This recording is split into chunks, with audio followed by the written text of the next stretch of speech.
છેલ્લા 2 દિવસથી જે સમાચાર રશિયા યુક્રેનના યુદ્ધને લઈને સાંભળવા અથવા જોવા મળી રહ્યા છે, તેમાં જો રશિયા ન્યુક્લિયર વેપન્સ વાપરે અથવા તો અમેરિકા તેમાં કંઈ પણ એક્શન લેશે તો આ યુદ્ધ મહાયુદ્ધમાં પણ પરિણમી શકે છે. અને ચોક્કસથી આ સમાચારને લઈને દુનિયાના શેરબજારોમાં ધરાશયી થવાની શક્યતા પૂર્ણ જોવાઈ રહી છે.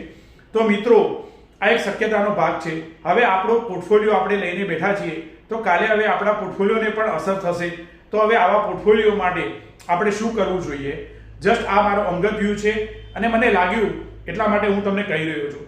તો મિત્રો, આવા સમયે ચોક્કસથી આપણે આપણા પોર્ટફોલિયોના સ્ટોક ચેક કરી નિફ્ટીને લગતા એટલે નોર્મલ સ્ટોક્સ અથવા તો બેંકના સ્ટોક, જે બેંક નિફ્ટીને લગતા સ્ટોક્સ હોય તેવા સ્ટોક્સને આપણે અલગ કરી અને તેમનો બીટા NSEની વેબસાઇટ ઉપર ચેક કરી તેના રેશિયો પ્રમાણે નિફ્ટી અને બેંક નિફ્ટી 1 મંથ અથવા 2 મંથ ઉપરના સેલ કરી દેવા જોઈએ, કે જેથી કરીને આપણા પોર્ટફોલિયોમાં પડતું નુકસાન આપણે હેજ કરી શકીએ અને આપણું નુકસાનને આપણે અટકાવી શકીએ.